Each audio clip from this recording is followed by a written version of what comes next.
Synergy Theater and Freestyle Repertory Theater proudly present Right Away. It's a show, it's a jam, it's the best of both worlds, and it's happening right now. Please welcome your hosts for the evening, Ken Adams and Lisa Thompson. Welcome, everyone, to Right Away. I'm Ken Adams, and I'm the Artistic Director of Synergy Theater. And I'm Lisa Thompson. I'm a Bay Area playwright. Tonight's show, Right Away, is a co-production between Freestyle Repertory Theater and Synergy Theater in Walnut Creek. Freestyle Repertory Theater is all the way in New York City, so we are two companies divided by a continent, but united in the belief that improvisation is an important theatrical art form. We started presenting Right Away exactly 2 years ago. This is our 2-year anniversary, out of a desire to keep creative people creating together in spite of the isolation and uncertainty of those times. Now, as we have fully stepped back into in-person life, we are continuing with this incredible project. This is a community of creative spirits, and I look forward to seeing everyone every month and being so inspired by everybody's creativity. Here's how the show works. We have 5 playwrights who will have 45 minutes to write a brand spanking new play, all based on a suggestion from you, the audience. And while they are off working, everyone in the audience, that's you, is invited to play some improv and writing games with Ken and me. I think you'll want to use paper and a pen or pencil so you can still see what's happening on screen while you're writing. After each game, we'll hear as many of you read as we can.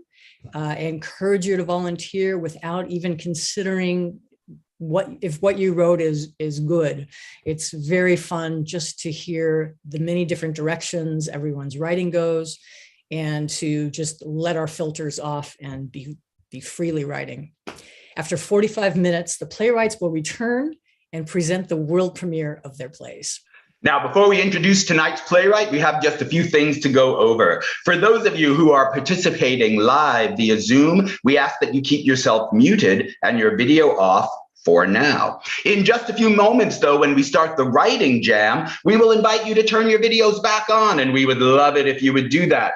This show is streaming live on YouTube and Facebook, so when your video is on, you may be seen by more than the people that are in the room with us right now. So if you're in a witness protection program and you're hiding, we understand if you want to keep your video off. But unless you are in a witness protection program, and I don't really think you are, turn on your camera when it's time for the jam and have fun and participate with us. Lastly, we invite you to open up the chat feature, which you'll find by hovering your cursor at the bottom of your screen, as we will be using that to get suggestions to inspire our playwrights.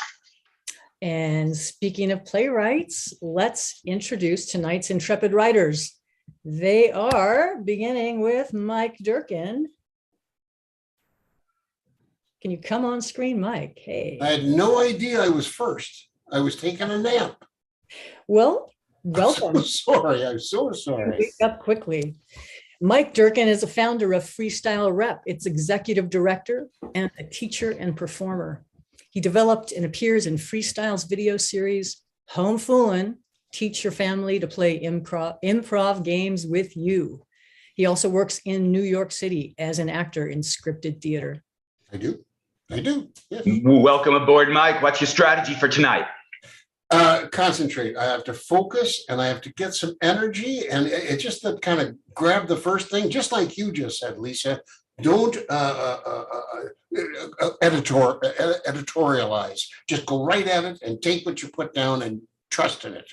All right. Well, we'll send you off back into our writer's nook to get ready. And I'll have the honor of introducing our next playwright, Laura Livingston. Laura is the artistic director of Freestyle Repertory Theater. Currently, she is getting about 190 New York City public school students ready to show their families what they've been doing in their improv and Shakespeare classes. She also directs scripted plays for adults in New York. She's written a series of scripted plays responding to classic works of American literature, which have been produced in New York City at the Metropolitan Playhouse. Please welcome Laura Livingston. How are you, Laura? I'm doing well, Ken. Laura. Hey, in New York. I understand that you are directing some Shakespeare plays, but with some shockingly young actors. Tell us all about that. We are doing Macbeth in 7 different classes of first graders. First graders. So as they run around screaming murder, treason, we really, really emphasize to them they should not laugh. Well, I only wish I were there to see that. All right, Laura, we're going to send you off to our Writer's Nook. And Lisa Thompson, please introduce our next playwright. Our next playwright is Clara Rodriguez, a member of Theater West and the group rep in LA. There she is. Hi. Her writing includes a video series on YouTube called It Takes a Village. Clara has a background in improv and has performed with Theater Sports LA, Pulp Playhouse, Galorama, Brain Trust, and lots of other improv companies, including Theater Sports New York, now known as Freestyle Repertory Theater, or as we call it, the genesis of all comedy. Her play True West was produced in North Hollywood and called Tense and Viciously Smart. No, you were in Yeah, no, True I West. wrote True West. You acted. Yeah. You wrote. How did you know about that? It's little bluebird. I think it's through the Laura Vine. So you wrote True West. You were not in True West. Yeah, no. When you wrote True West, did you set out to Stop be? saying that. You did not write True West. No, that was Sam Shepard. Sam Shepard wrote True West, of course. Yeah, people confuse us all the time. Yeah, no. But you were in it. Yeah.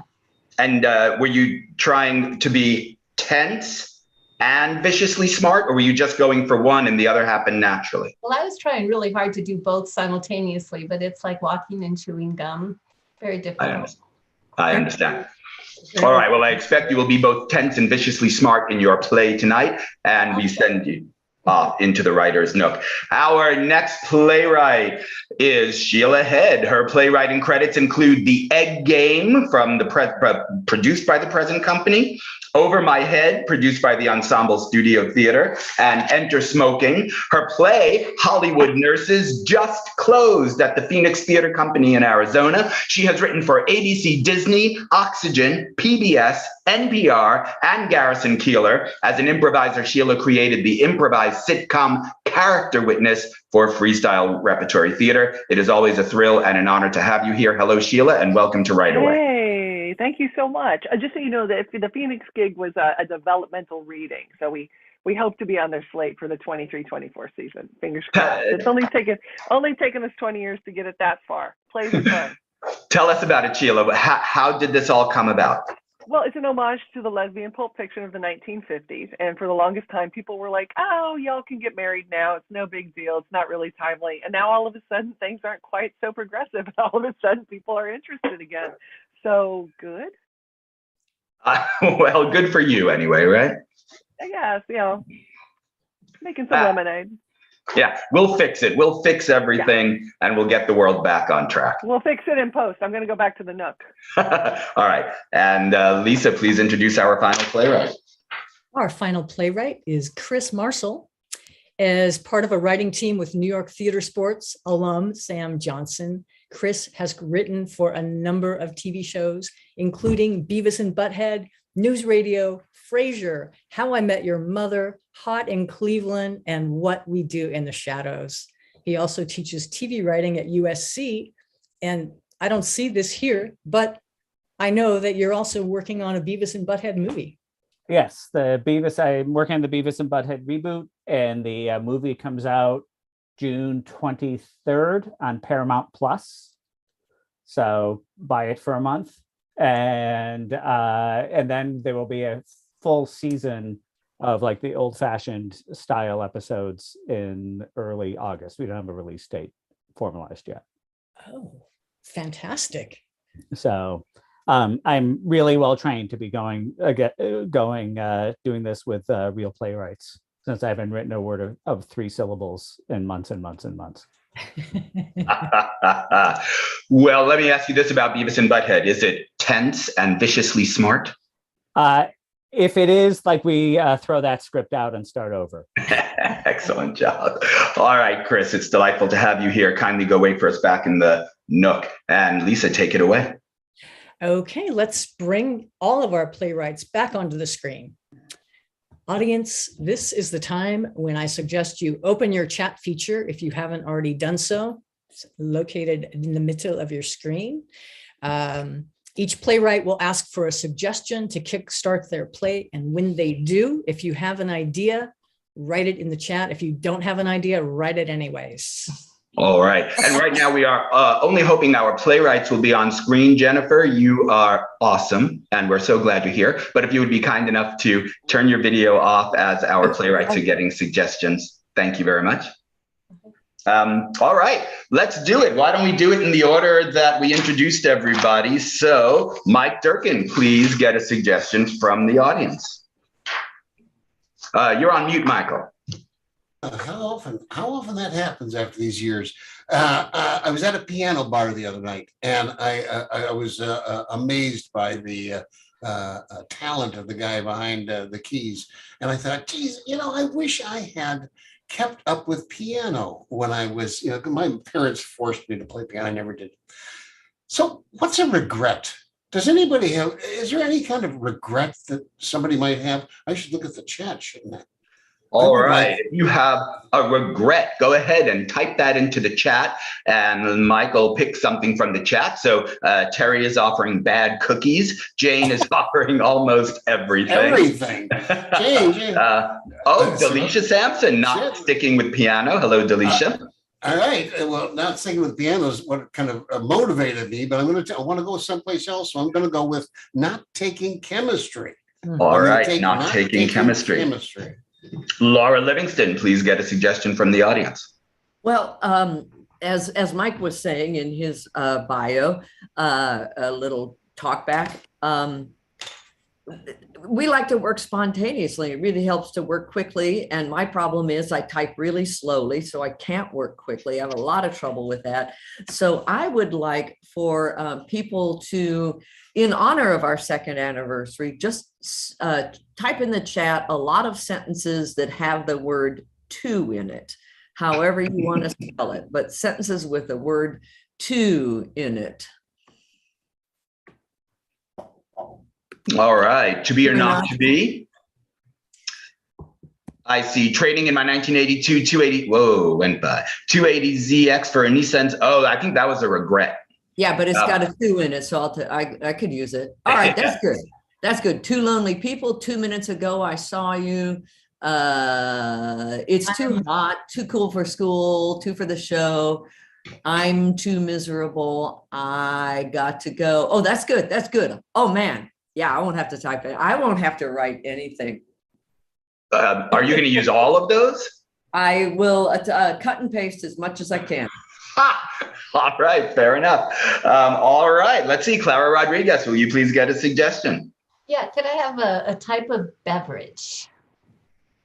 A type of beverage. Just throw it in the chat there. And also, could I also have an adjective too? A type of beverage and an adjective. All right. That works for both. So does fresh. Yeah. Isn't stout. Malt liquor.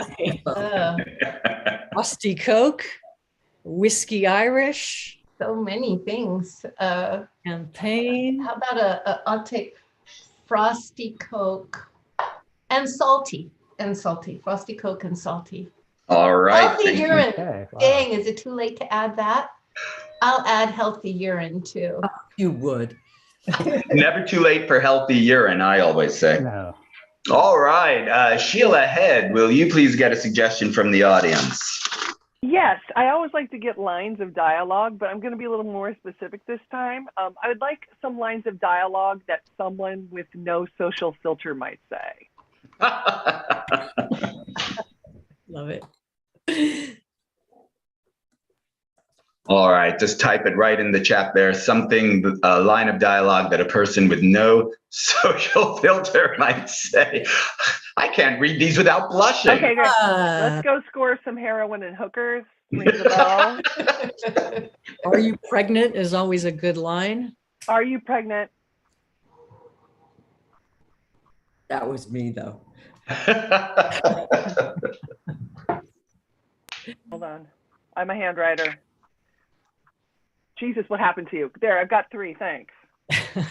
All right, you all good? I'm all good. Thank you very much. All right, in that case, we'll go over to Chris. Chris, please get a suggestion from the audience. Well, Clara was talking about how it's hard to walk in Chugam, and I would like an activity that's also hard to do while walking. An activity that is hard to do while walking. Yeah. Oh, Jane, do you need a break, Jane? Jane clearly didn't grow up in Brooklyn. We've gotten onto a urination stream. Yeah, I know. I like sleeping and or whisking eggs.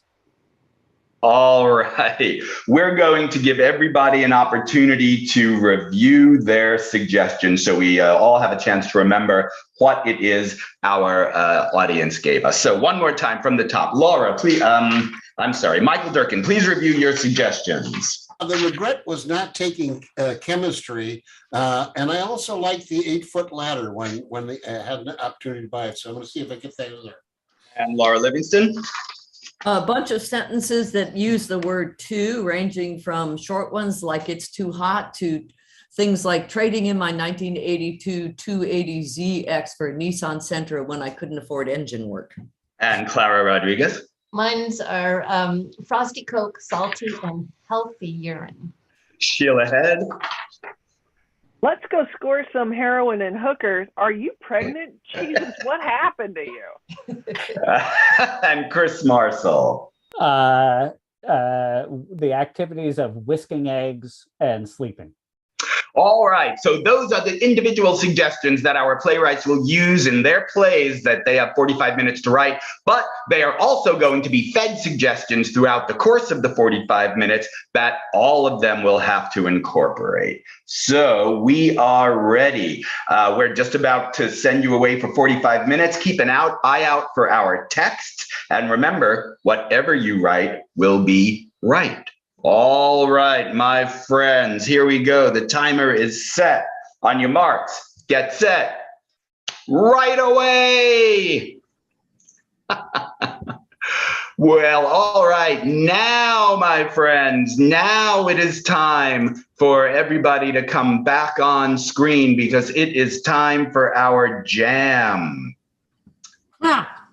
So everybody, please turn your cameras on, and you can put your microphones on if you want, and we are going to have a blast together as our writers are writing. Lisa, do you have the list of all of the activities for the jam right in front of you there?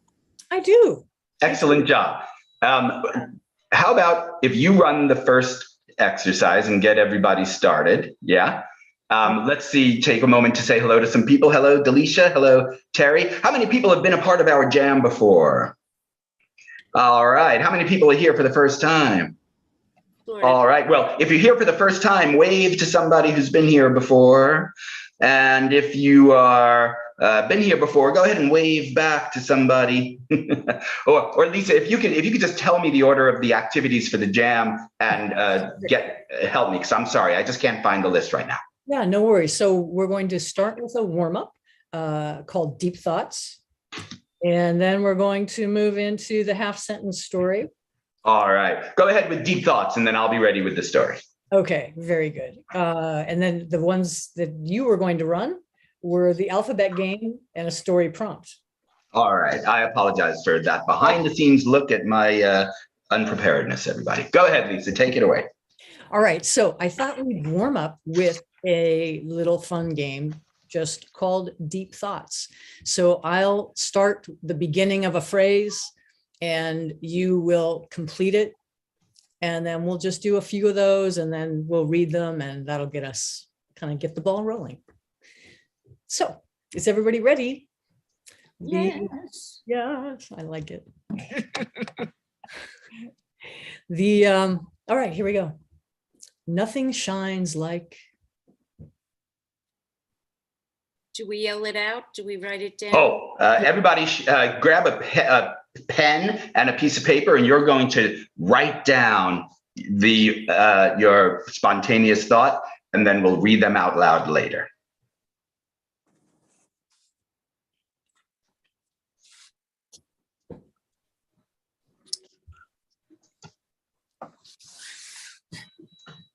The next sentence, if there's dew in the morning,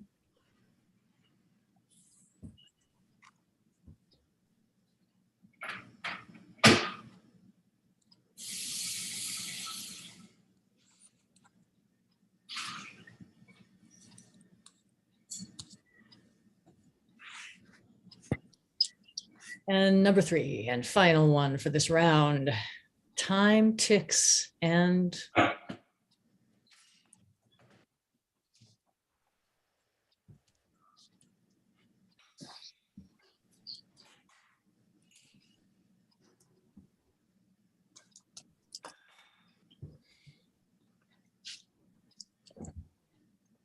would anybody like to read their phrases? Good. And when we do that, Lisa, why don't you read the first half and they'll respond with the second half. Perfect. Terry. I'll be brave. Why not? All right, I love it. Nothing shines like Shiny stuff. profound. Deep thought. If there's dew in the morning, There's honeydew in the afternoon. ooh la la. Time ticks and This is the songwriter in me. You pick up sticks. Not good, but now you can do it. Now you can be brave. somebody else like to read. Jane. Okay. Nothing shines like A bald head. That's a good one. if there's dew in the morning. There's do not in the evening. Love it. Time ticks and Time, ticks, and Lyme disease. true East Coaster. Talita. Hey, Nothing shines like your eyes in the reflection of my champagne glass. if there's dew in the morning. There's doo-doo at night.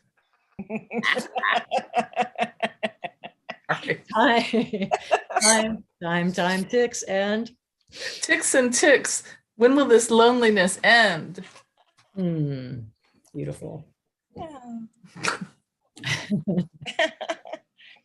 Karen, did I see your hand up? Sure, I'll give it a shot. I think Jane and I are in sync on the second one.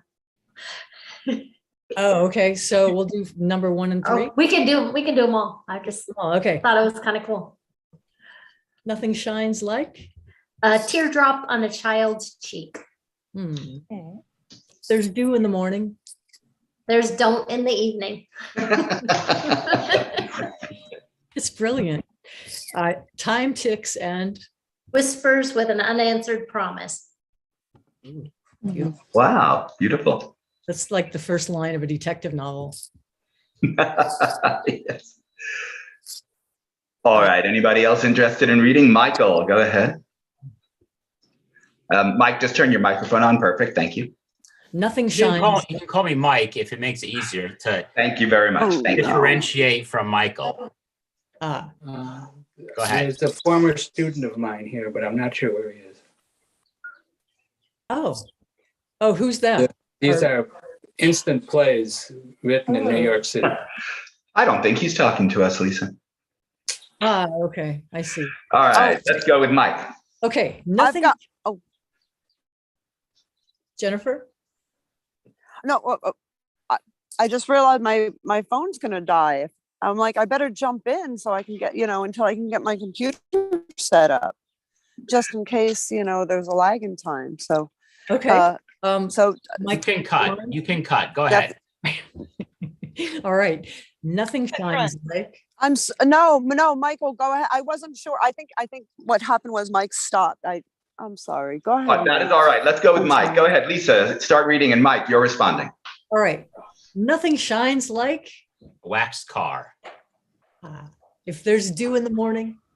My feet are going to get wet. Time ticks and. Nothing gets done. Oh, that is so true. All right, Jennifer, are you okay? Are you with us? I missed that. All right. Oh, I missed time ticks. I'm embarrassed. Oh, no, no, no. It's all right. You're doing very, very well. Would you like to read? All right. Sure, why not? Go ahead, Lisa. Let's set up Jennifer. Jennifer, go ahead and read it out loud. Nothing shines Thanks, like. Lisa. Oh. You saying my name. Oh. If there's dew in the morning. Do it again.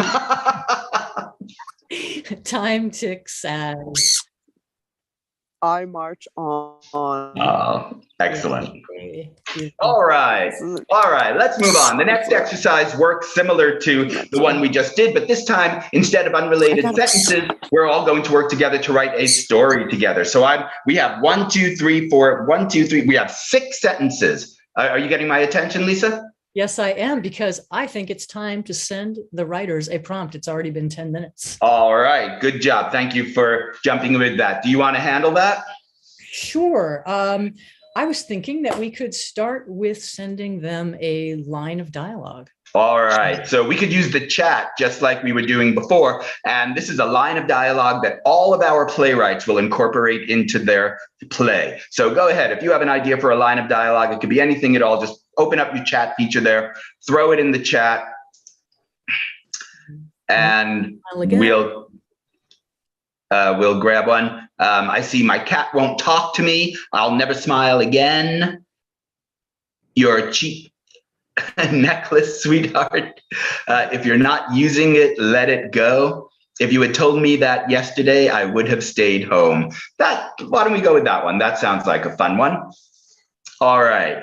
If you had told me that yesterday, I would have stayed home. Lisa, while I set up the next exercise, can you send that chat to everybody? All right. So once our playwrights get this, they will all incorporate, if you had told me that yesterday, I would have stayed home, into their play. All right. Now let's get ready for another writing exercise. So I'm going to read the first half of a sentence. You're going to write down the second half. All 6 sentences together will make a story, and then we'll have some fun reading out loud the story. So here we go. Number 1, you just write down the second half. You don't have to write down the first half. Number 1, Tanya woke up and noticed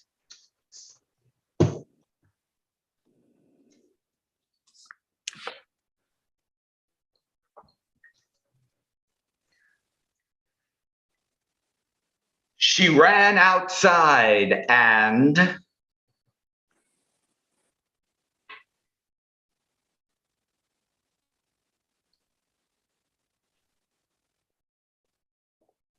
suddenly there was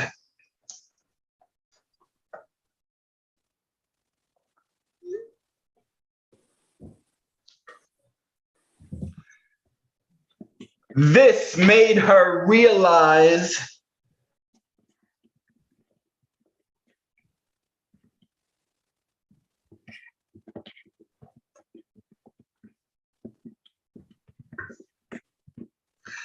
so she was forced to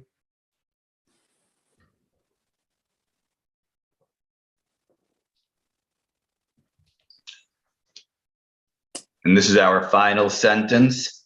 That night she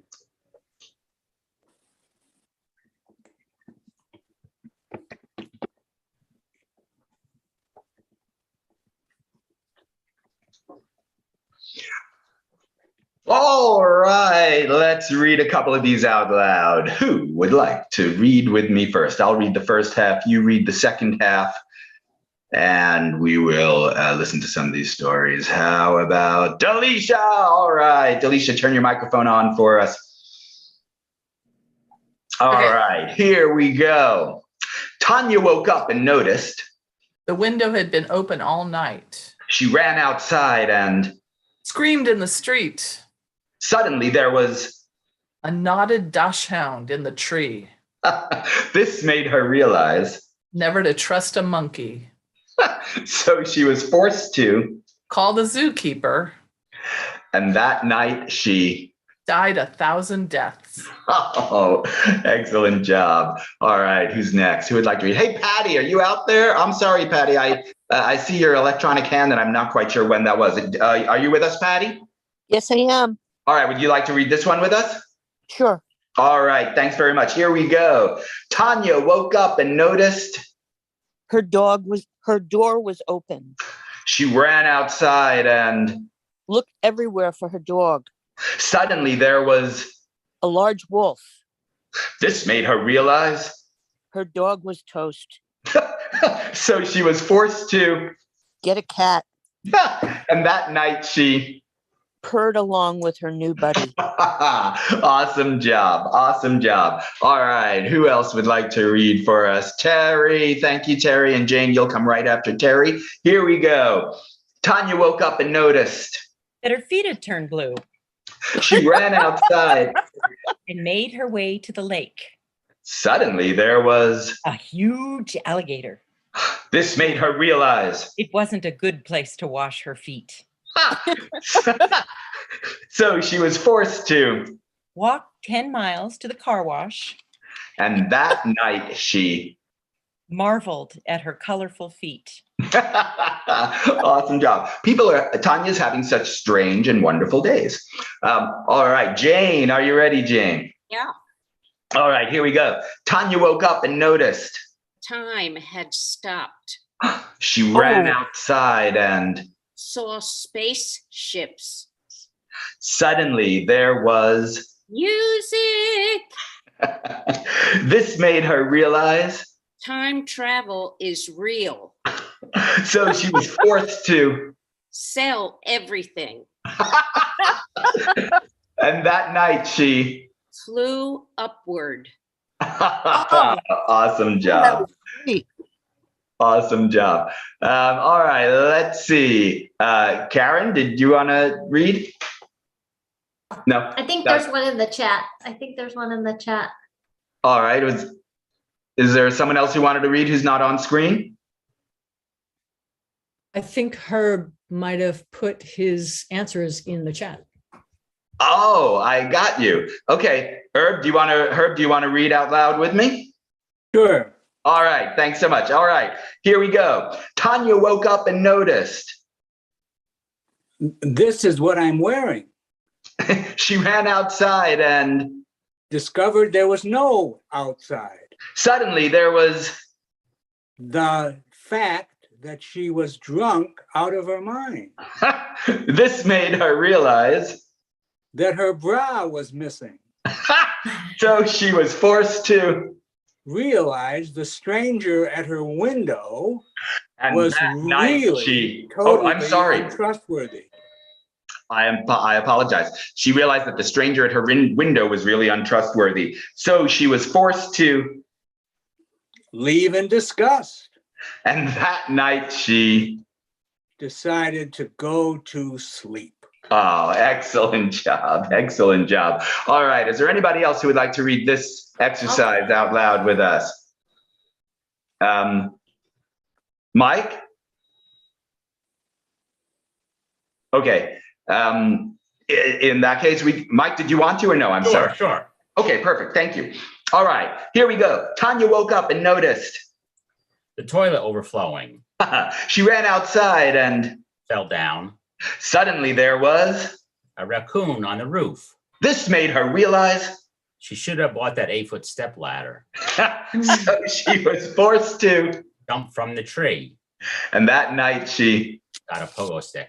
All right, excellent job. Excellent job. How are we doing on time, Lisa? Is it almost time for another suggestion? Not really. It's we have the writers have 28 minutes left. I mean, we could, but it's only been 7 minutes since our last suggestion. Okay, so another 3 minutes then? Perhaps. Okay, perfect. In that case, are we ready to move on to the next activity, Lisa? I think we are, Ken. All right. Let's see. Step right down to my my host hat. Come on down. The alphabet game.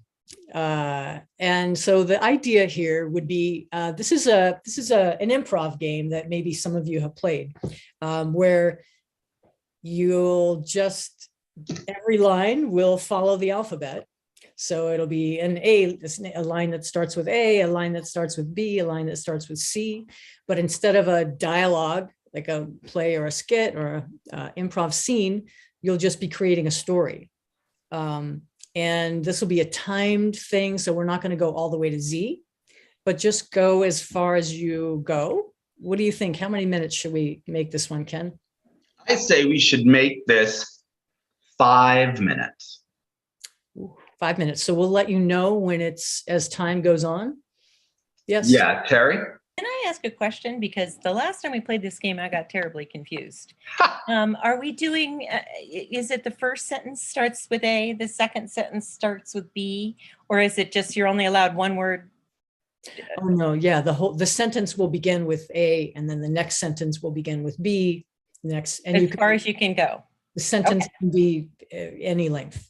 Perhaps I'll give a quick model of it. If I were writing it, it might be something like this. Allison went to the movies. Before she went to the movies, she bought food at McDonald's. Carefully, she walked into the theater and hid the food. Good. Yeah. All right. 5 minutes is not a long time, though. So write quickly and don't worry about getting all the way to Z, however far you get, right? Yeah. So go ahead and start. Oh, you're not giving us a sentence. Okay. Right. Those are your suggestions, the letters of the alphabet.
We're halfway through the 5 minutes.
There's 1 minute left, so bring it on home.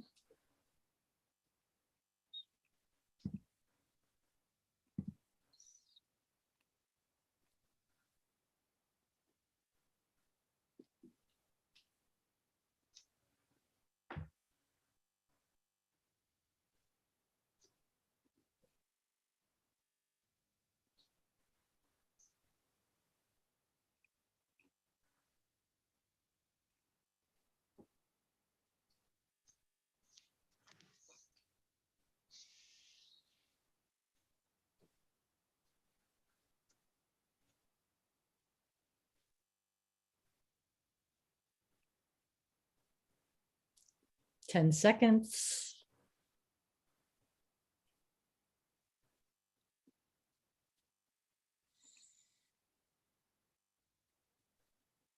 And wrap it up. Whoa, Jane D, right on time.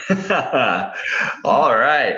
Now, before we start reading, it's time to give another suggestion to our playwright. So for this one, let's give them something unexpected that a character does. What is something unexpected that a character does? Shaves their head.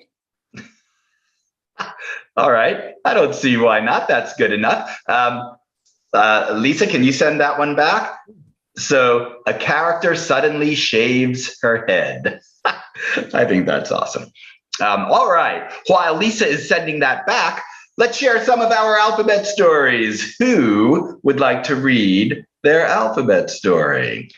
And Karen Harrell's going to kick it off for us. Okay, it's a cliffhanger because I only got the O. That's Okay. perfect. All teachers wait for summer to start. Betty counted the days until she was free. Cautiously, she saved her money for her summer vacation. Dearly, she loved Fiji. Every day, she dreamed of cool tropical breezes and coconut drinks. Finally, the day of departure arrived. Giving away all cares and concerns, Betty boarded the plane. Hearing the captain's voice filled her heart with happiness. Inwardly, she reflected. Just as she was falling asleep, there was a loud crash. Keeping to her seat, Betty scanned the plane. Loud cries were heard in the plane. Moving to the front of the plane was a tall man. No one move, he said. Out of her mind with fear, Betty grabbed the tall man. Oh my goodness, that is a cliffhanger. That was awesome. I think that's pretty good to get that far in the alphabet. I'm going to choose to believe that everything worked out fine. What was the last letter? I mean, it's out of her mind. Thank you. All right, awesome job, Karen. Thanks for kicking that off. Who would like to read next? You pick someone. All right, Jane. I don't know what this is. You but asked I for got it. to say, all men are changing, but no one knows how. Can they turn into women, destroy all their masculinity, even sing a high C? For crying out loud, get a life, men. How miserable are you being tough? I can't imagine. Jesu Cree, I know you want to break. Kardashians couldn't arouse you at this point. Let's try something different. Milk chocolate in your mouth. Now say something sweet. Oh, not that sweet, man. Please keep it clean. Question your something. Redo the sweetness. Smile. Take a break. Undo your resentment. Very good. Wake up. X-ray your beliefs. Yes, you're a man. Zowie. Oh, well, that was A through Z. My goodness, that was very spontaneous. Thank you, Jane. All right, who would like to read next? How about, hey, Patty, are you with us? Do you want to read? Not this time. Anybody else? All right, Delisha. Okay, I hope I can read my writing. Apples make my hair shine because I always look in the mirror after I eat. Carrie told me I needed to watch my weight. Damn, I'm hungry. Even a bit of peanut butter would do the trick. Good God, what have I done? hate this damn can opener. If I eat it off the floor, does it count? Just because I feel like it. Kidding, just kidding. Look, just go for it and get it over with. My lip is bleeding. Oh, not that badly though. Oh shoot, there goes my teeth. Perhaps the hospital? Quick, get a rag. Reasonable request. Save the day. Thanks. Ugly gash. That's as far as I got. What caused the wound? She was eating a broken jar of peanut butter off of the floor. Oh my goodness. I think I need to eat. I didn't eat much lunch, so I think I have food on my mouth. That is a real cautionary tale. It is. I love that one next to Jane's for men, and yours is for women. And how did you know it was a woman talking? I don't know. Anyway, it was, but it was just my psyche responding. Awesome. All right. Anybody else interested in reading their A through Z story for us? Maybe we should take a quick break and send our writers another suggestion. Let's get too comfortable out there. What about some kind of a theatrical device? All right. What's an example of that? An example of that would be a blackout or breaking the fourth wall. Okay, something that happens in the play that is like a theatrical technical device. Yeah. All right. If you have an idea for that, go ahead and pop it in the chat or whatever you think that might be. Okay, there we go. We have exit stage right. Someone begins to float. That's a good one. That's a good one. Yeah. Lisa, you want to choose one? Curtains close. I think someone begins to float. All right. Yeah, it's a Peter Pan vibe. Perfect. All right. Are you going to send that back to them then? Back. Excellent. And then I will set up the next exercise. Now, this exercise will be fun because this is kind of like what the writers are doing backstage. You folks are going to write a story. I'm going to give a title. And you folks are going to write a story spontaneously, stream of consciousness, just like you've been doing. Every once in a while, though, I'm going to freeze the action and I'm going to give you a short sentence. And your job will be to put that short sentence right there in your story, wherever you were when I froze, and then continue incorporating that sentence into your story. Jennifer, that bird is gorgeous, by the way. Look at that. Beautiful. All right. So is everybody ready? If you want to wiggle out your fingers a little bit, go ahead and do that. I think we're going to be writing for about 5 or 6 minutes. We'll see how it goes. So you just keep writing. And when I say freeze, stop writing immediately, and then I'll give you the sentence. All right. First, I'll give the title. So here we go. The title of the story is Lost. L-O-S-T, Lost. Ready and write.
All right, everybody freeze and please write this sentence.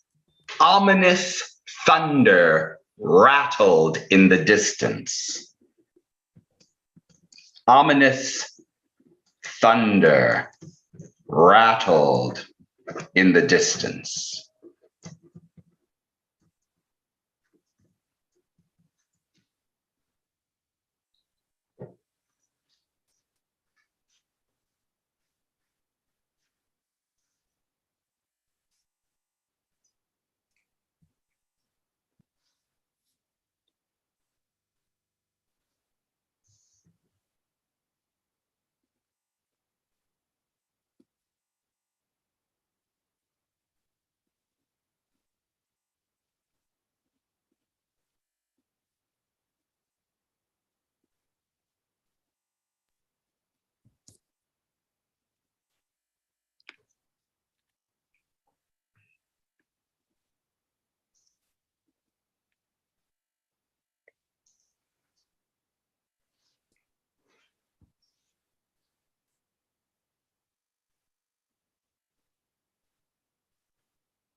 And freeze, please write this sentence right where you froze, right?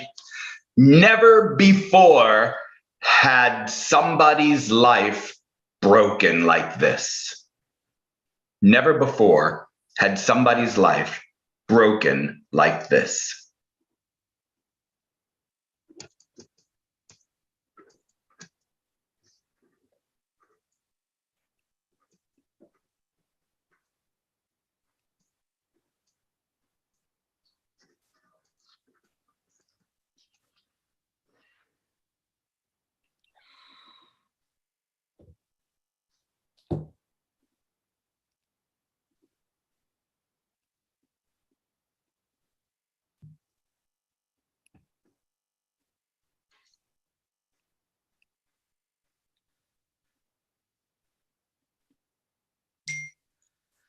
And freeze again. This will be the last suggestion, and try to bring your story to a close as you start writing from this point on.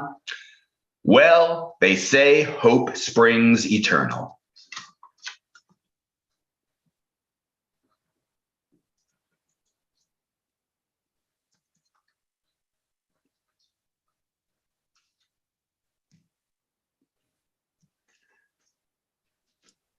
One more time, Ken, on that one. Well, they say hope springs eternal. And then write for about another minute, then we're going to stop. And then pretty soon, I think we need another suggestion, right?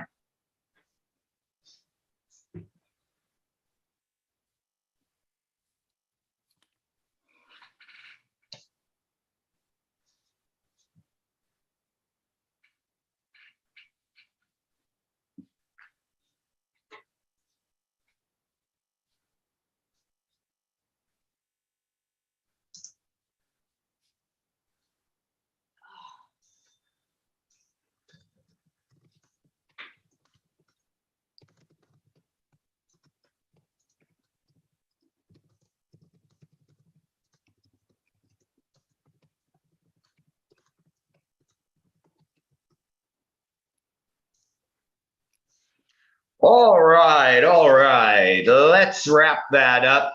We'll read out loud in just a few moments, but Lisa, you want to take care of getting another suggestion for us? You're on mute, Lisa. Yeah, there we go. Yes, certainly would like to do that. What about lines from a song? A line from a song. That will be a line of dialogue that one of the characters has to say. Or sing. Or sing? Okay, great. So that's good. Someone start singing a line from a song. Go ahead and type some of your favorite lines from the song.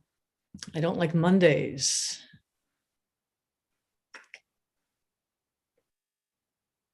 I'll never smile again. All right, go ahead and choose one. Some more, just come in a flurry. She looked, help me if you can, I'm feeling down. She looked me over and thought I was all right in a limited way for an off night. You walked into the party like you were walking onto a yacht. If you're offering me diamonds and rust, I've already paid. I'll never smile again. Dirty deeds done dirt cheap. Come down off your throne and leave your body alone. Okay, we better pick one now. All right, go ahead, Lisa. You choose your favorite. You walked into the party like you were walking onto a yacht. I'm sending it off. All right. And then while Lisa's sending that off, let's hear some of our spontaneous stories. Who would like to read their story out loud? We might not get a chance to read too many of these because we're coming up on the end of our 45 minutes here, but it would be good to share a couple of them. So how about Terry, you want to go for us? Too. All right, thank you, Terry. Go ahead. All right, the name of my story is called Lost. I lost it again. I just found it. Then again, I lost it. I don't know if I can go too long without it because eventually I'll have to leave this house. I'll need supplies. I'll need ominous thunder rattles in the distance. Oh shit, did I leave it outside? This is why I can't have nice things because I lose them. Did I leave them in my she shed when I went out to look at knobs? Never before had someone's life broken like this, blared the TV. The evangelists were really working it today and on my last nerve. Well, they say hope springs eternal. You know, I just might find it. Where is it? I just had it. Stop, Terry. Think about where you had it, what you were doing, what you did. Phone rings in back pocket. That's it. Awesome job. Thank you very, very much. Hey, Lisa, before we read another one, can you just give us a time check? How many more minutes do our writers have? They have 5 minutes and we've given them 4 suggestions. We have, okay. What we do. So maybe we should just let them finish out the last bits. Perfect. So we just want to send them a text saying that they have 5 minutes left. There will be no more suggestions. All right. Who else would like to read? Karen Harrell, go ahead. All right, Lost. Where is that dog? Lola exclaimed. Lola loved Lucky. He was her best friend, and here he had gone and dug out under the picket fence and ran away. Lola wiped her brow with her hand. Ominous thunder rattled in the distance. Lola had just gotten a perm yesterday, and if that rain started, she was sure to have a disaster on her hands. Miss Minnie, the hairdresser, would be so upset Lola had not taken proper care of her new do. Suddenly, Lola saw a flash of white. Never before had someone's life broke like this before. Lola cried and ran towards the ball of white fluff that was Lucky. Well, they say hope springs eternal. Lola picked up Lucky, and Lucky proceeded to lick Lola's face and snuggle in her arms. Just then the sky opened up and Lola was drenched in a second. Lola did not notice because she was so happy she found Lucky. Lola did not care, even though it was raining cats and dogs. That was awesome. Thank you for sharing that. You know, my first dog was named Lucky. Yeah. And depending on what formula you use, some of my illicit job names are Lucky Levine or Lucky Ocean. All right, who else would like to read?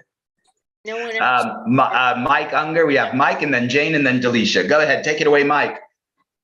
As I walked down the street, a manhole was before me. I tried to walk around it, but instead fell right in.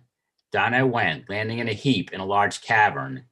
As my eyes focused, ominous thunder rattled in the distance. It appeared to be coming from a side tunnel. With trepidation, I walked towards it. There was disgusting water, which I sloshed through. I heard Never before had somebody's life broken. Wait, never before had somebody's life broken like this. It was a lyric from an old song. Well, they say hope springs eternal, which is what I thought when I entered the tunnel.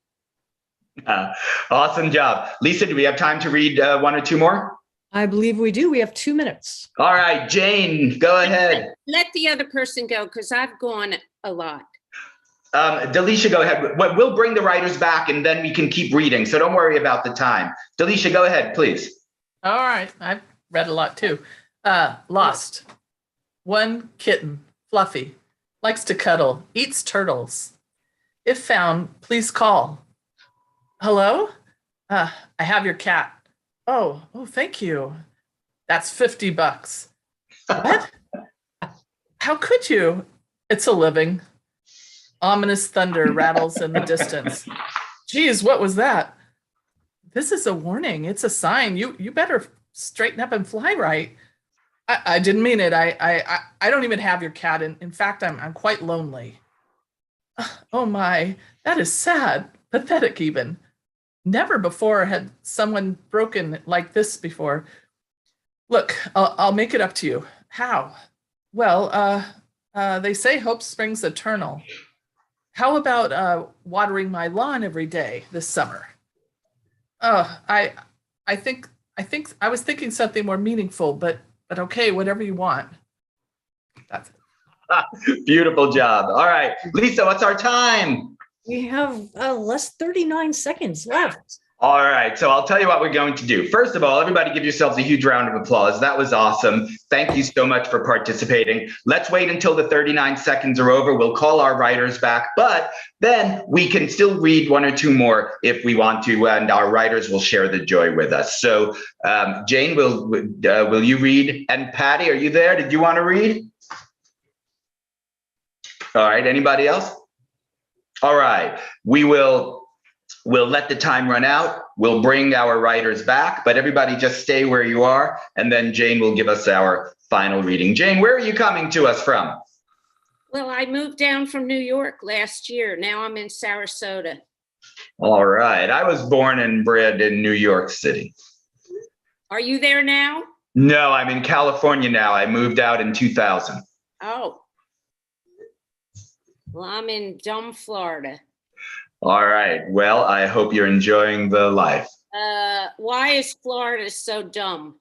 I don't know. Because it's shaped like a penis. All right, everybody, come back, writers. Hello.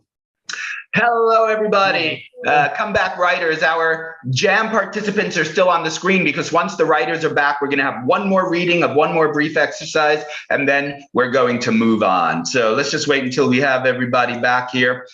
We are waiting for Laura Livingston. We are waiting for, who else are we waiting for? It's Clara and Michael Durkin. I'm just going to keep texting them. Come back, come back, come back.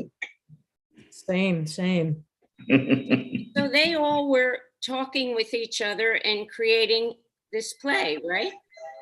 No, what was happening was that everybody was writing individual plays. Oh. Yes, if we had to talk to each other and write a play, we probably have like half a page. I see.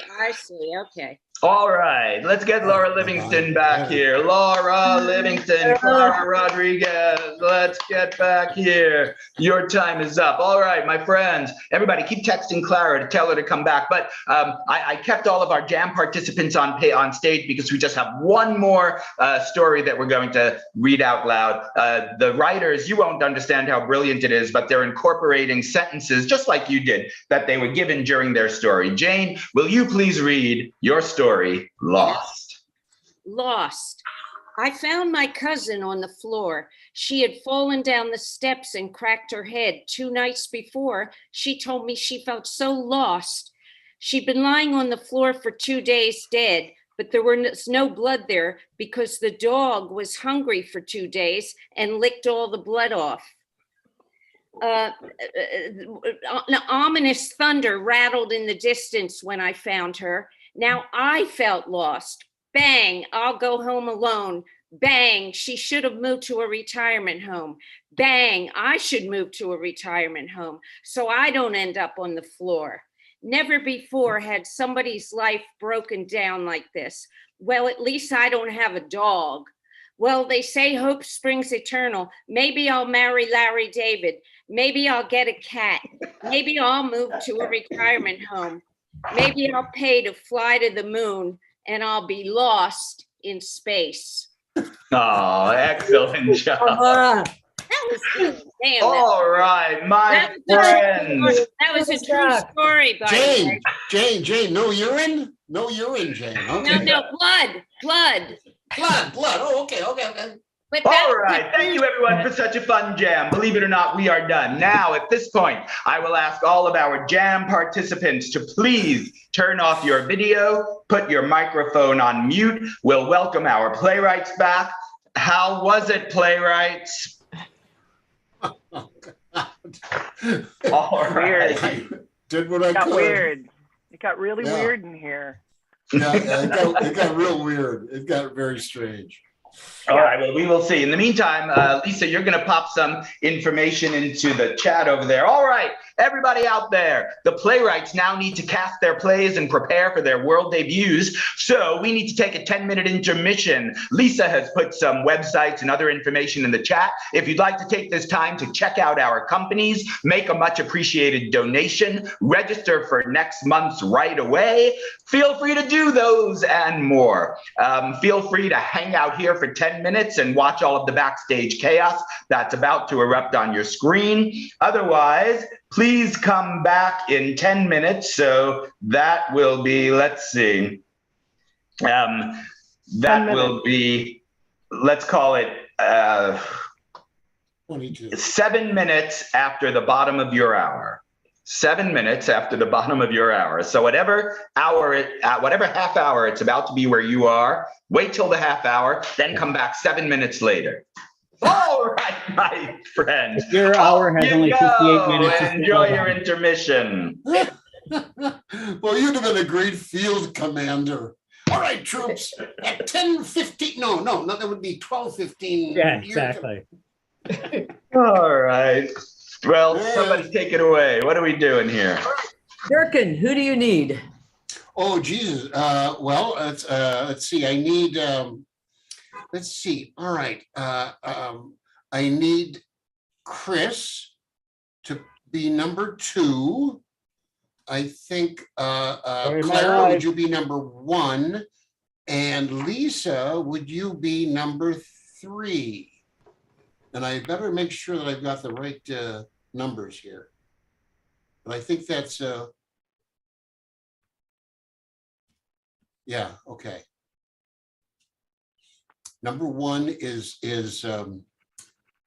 Clara. Number 2 is Chris, and number 3 is Lisa. All right. It's called Durkin's Play, and here we go. All right, Sheila Head, are you ready to cast? Yeah. Chris, could you read Frank? Clara, could you read Brenda? I'll do the stage directions, and it says Sheila's street scene, and I apologize in advance. Weird. All right, perfect job. Chris, are you ready to cast? Yes. I'm going to cast Laura as Heather, Sheila as Salvatore, Mike as the head fed. I'm sorry, Mike is the what? Head fed. Headset? Head fed. Okay. The fed's it's a mob play, so he's the head fed. Okay. Yes, and Clara is the younger fed. Younger fed. Yes, and it's called Right Away 523. Laura Livingston, are you ready to cast? Yeah, I guess I am. Clara Rodriguez, would you be 1? Sheila Head, would you be 2? And Mike Durkin, would you be 3? Laura Livingston, number 3. Okay. 1. And Clara Rodriguez, are you ready to cast? Yeah, I am. And I want to apologize. I don't know if you guys were waiting for me a long time. I didn't hear my phone ding again. I only heard it sometimes. Anyway. I Same here. apologize. I heard it at first and then I stopped hearing it. And I went, oh, wow. Why does that happen? I don't know if it's probably my fault that I'm doing something wrong, but I don't know what I'm doing wrong. Anyway, could I please have Chris, could you please play Billy Bird, and Sheila, could you please play Alice? And I just sent it, I think. All right. Go ahead, email away.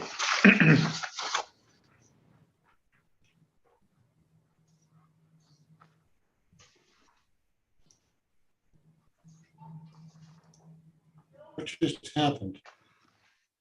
And we'll go in the same order that we've been going. So Mike, Laura, Clara, Sheila, and Chris. All right, I'm having a little problem here. My word is not responding. Dependable. Well, it's not responding. I don't know what that means. All right, here we go again. We'll try this again. Okay. Sheila, who did you say I'm playing in yours? I'm sorry. You're playing, I think I called her Brenda. There are only Brenda. 2 characters. So. Oh, okay. Thank you. Chris is out of here. He's done. All right, my friends, we have 6 minutes left. Okay. Okay, Sheila. All right, be right back. Hi, guys, I'm having a problem here. Are you not getting the emails, or are you unable to open them? No, his word isn't responding. Michael, My word you is know how not to, responding. you know how to take a screenshot of your screen? Because worst case, we could just read off that. Whatever script he needs, but your word is not responding. So I don't know if that. Yeah. Let me give it a shot again here. Okay. Durkin's Polly. Come on, just go on, yeah. What am I doing? Oh, wait.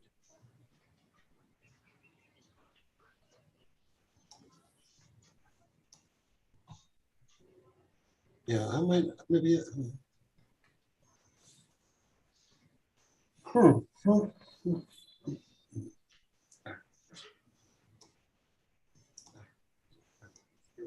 Save it. I'm gonna close the whole thing here. I'm closing everything. Chrome is not responding. All right, so attach. Did Laura send one?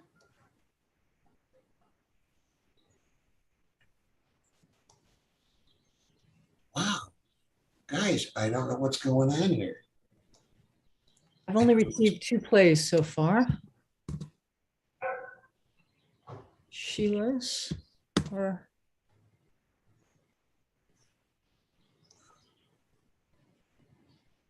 Did people not get mine? I thought I sent it. I got yours. Okay. I got Sheila's, Chris's, and Clara's. Right. Yeah, man, I don't know what to say here. I don't know what to say. Well, why don't you? Yeah. Michael, is your issue preventing you from saving and emailing your script? It's hard for me to describe exactly what's going on here.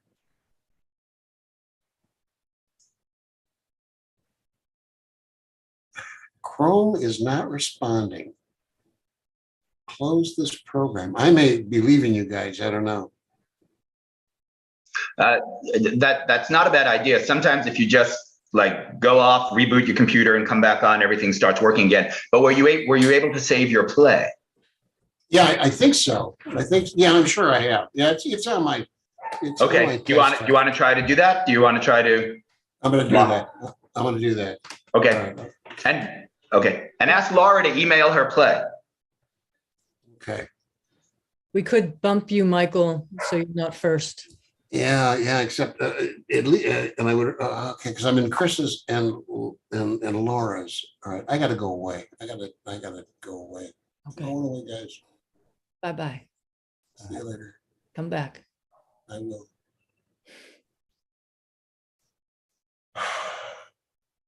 How was the process? How can I can still hear you guys. Can you hear me? Yeah. I can totally hear you. What the hell? You. Jesus. All right, emails for tonight.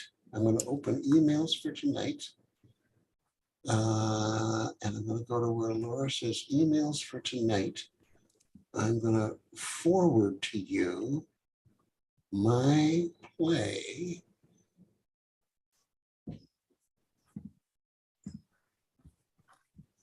Forward to all. Play to all. All right, I just received Laura's plays. Yep. Attach it. Attach Durkin's play.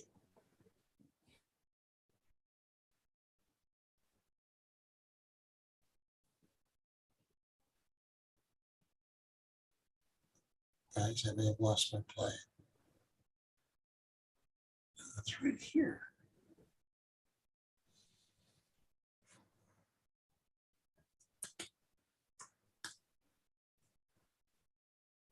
This is unnerving. Michael, can you open up the plays you've received or no? You know, I haven't tried yet. Why don't you go ahead and try that? And is it possible that you could attach your play as a file in the chat? Jesus, I don't know. If it's emailing it, that's the problem. That might work. Okay.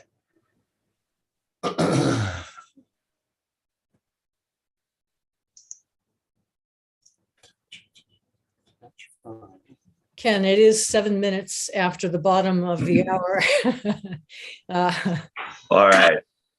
Hello, my friends. If you are out there, we are going to need another moment or two as we work on a slight technical difficulty. Please stand by. All right. What if I block the whole thing and send that to you? Yeah, put it all in the email. Yeah. There. And send it. It's coming as an email, everybody. Okay. Do you see it there? Let's see. Not yet. Well, while we're waiting for that, Michael, why don't you see if you could open the other people's plays? All right, I can. Yeah, I got. There we Laura's go. Is Bam. it there? Yes. Okay. I think it's just a little too high on the right. That's the first. Yeah, that's right. That's exactly right. Okay. Oh, it's in the body of the email. Yeah. Okay. And Chris's, I gotta get. I'm sorry to those guys. I got both of them. I got the Yeah. two ones. Yeah. And are we good then? Can we go? I think so. Well, my goodness, that was tense and wonderful. That was Oh, man. All right, then. An Let's do exciting it. moment in the theater. Here we go. Well, hey, audience, come on back, grab your refreshments and join us back in the theater. And while you're gathering, let me take this time to invite you to join, if you haven't already, our Facebook page right away afterwards. It's for people who've been a part of the Right Away performance and would like to continue a conversation about how the show, or writing in general. Yes, and the URL is in the chat. We ask that you keep your camera off during the readings of the plays, which we're now going to begin. If you'd rather not see the names of all of us with our cameras off and the little black boxes, click on Hide Non-Video Participants, which you can do by moving your cursor to the lower left, click on Video Options, and scroll down to Hide Non-Video Participants. That won't affect what the rest of us see. At the end of each reading, it is fun to pop your camera back on and give each other some props. All right. Now, let's review the suggestions that all of our playwrights had from our audience. And then before each play, each playwright will review their individual suggestions. So the first suggestion was to include the line of dialogue, "If you had told me that yesterday, I would have stayed home." If you had told me that yesterday, I would have stayed home. Then the next suggestion was a stage direction. A character suddenly shaves their head. And then we had another stage direction, which was a theatrical device, and that is someone begins to float. And finally, someone sings or speaks the lyric from this song, "You walked into the party like you were walking onto a yacht." All right, we are going to start with Michael Durkin's brand new play. Take it away, Michael. Thank you very much. Thank you very much. Lisa, you'll be making an entrance. But Chris and Clara, you'll be on the stage at the beginning. Everything's okay. I had a little technical problem here, but I think these guys figured it out. So I give you the world premiere, ladies and gentlemen, of a play called Just a Little Bit Higher. Michael, what was your suggestion? Oh, I'm sorry. My suggestion was a regret. And one of them was not taking chemistry in high school or whenever, not taking chemistry, and not getting an 8-foot ladder when they had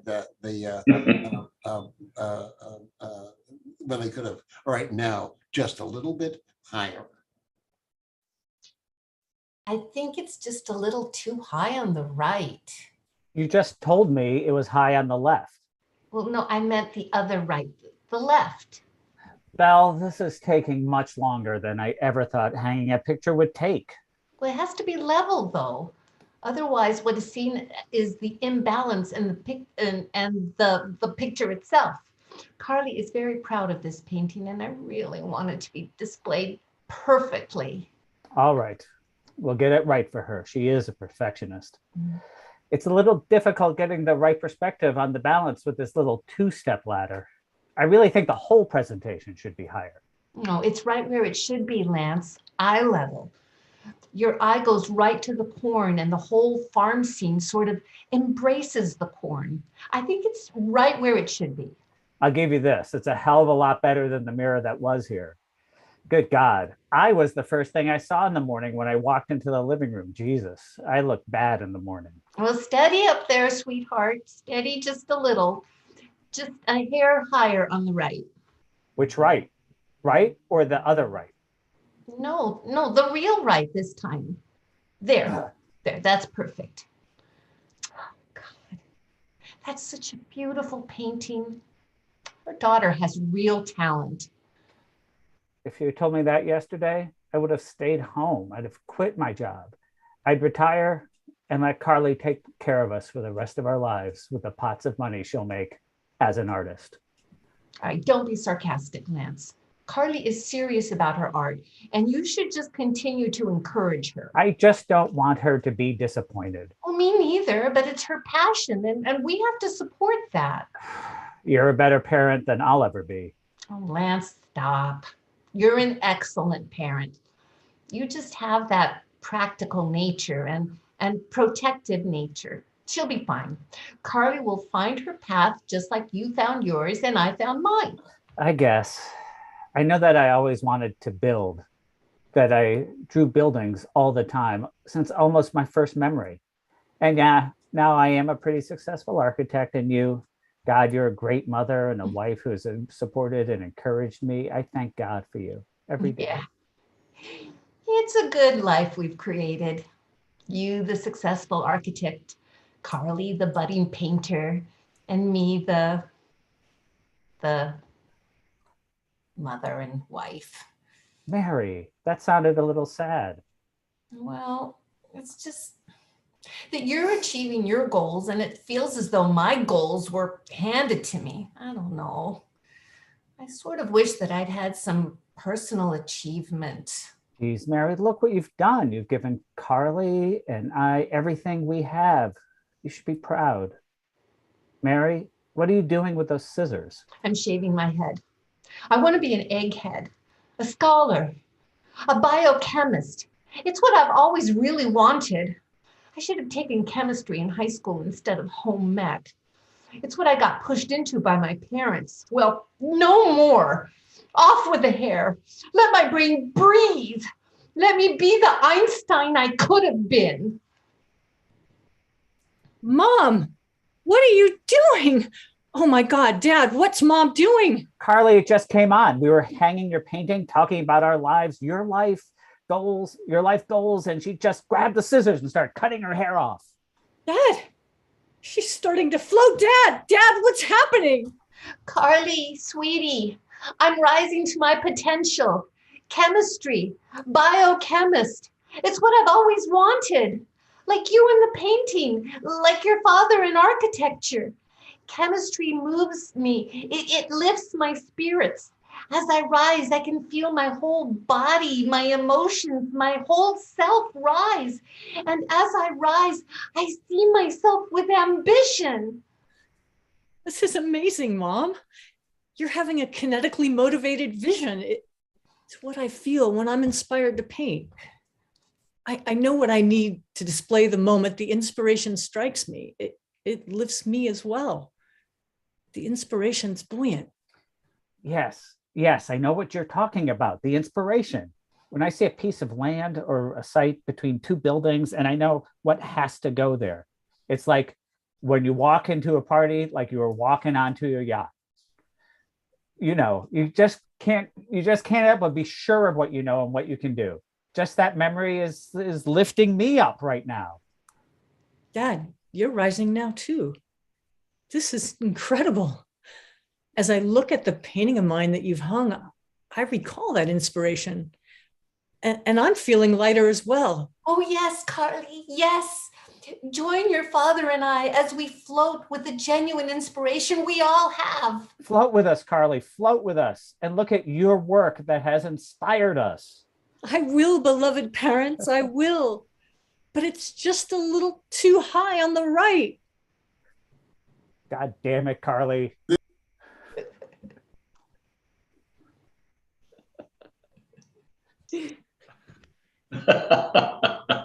Thank you so much. Thank you so much. Brilliant reading. Brilliant reading, you guys. I don't know how you do it. I don't know how you do it. Awesome. All right, my friends, Laura Livingston, it is your turn. All right. My suggestions were a bunch of sentences that have the word to in it of whatever spelling people felt like.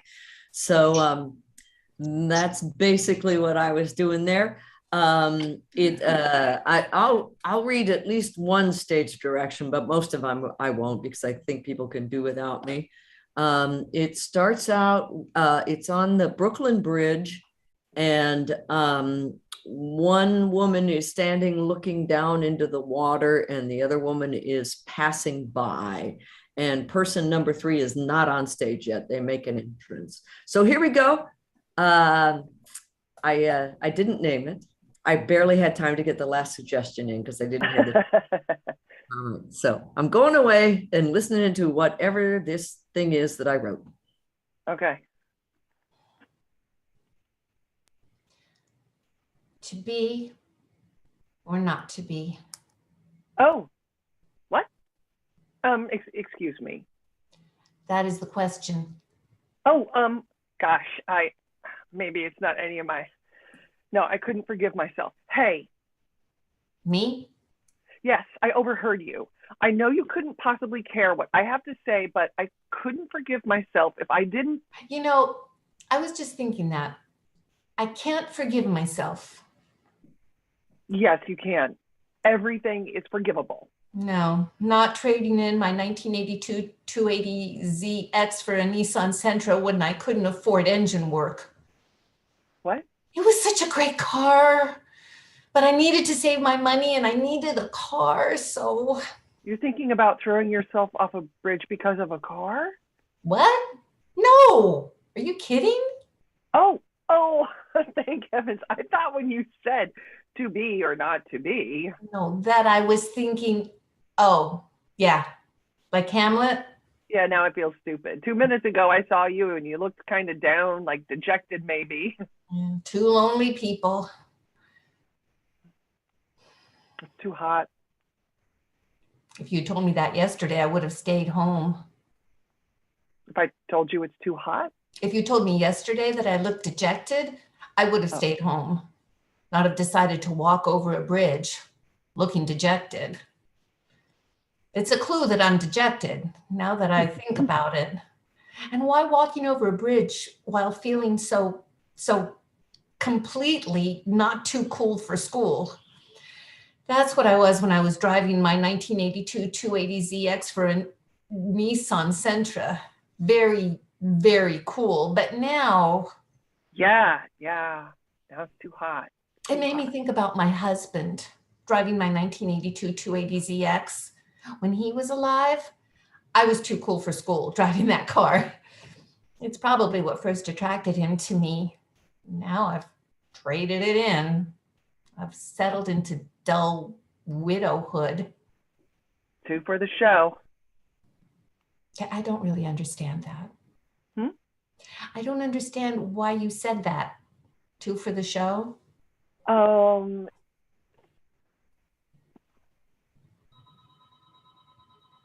It's the second time you've said a pretty random thing. Really? Yeah, 2 lonely people. You said that earlier, like before I mentioned my husband. I noticed because I thought, how does she know I'm lonely? A man enters, takes out an electric razor, shaves his head, throwing the locks into the river while singing the Elvis tune. There's one for the money. 2 for the show. 3 to get ready. Let's go, cat, go. Raymond, you did it.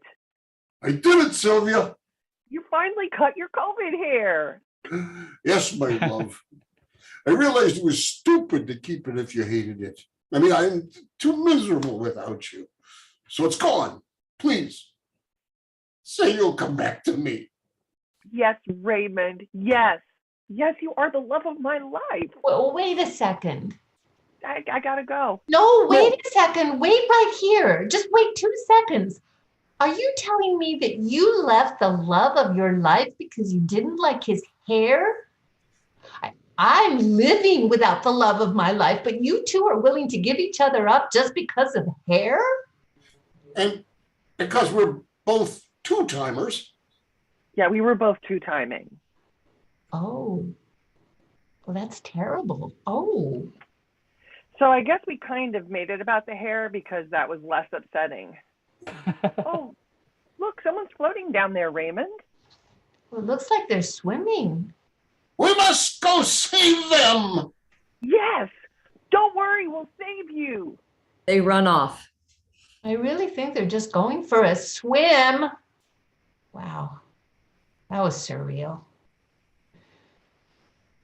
David, honey, if you were home, I couldn't wait to tell you about this. This was just too cool for school.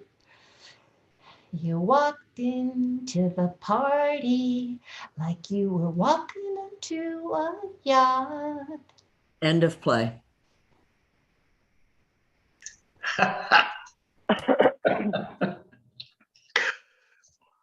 Awesome. I kind of mixed up who said what there for a bit, but you two did a great job. Thank you so much.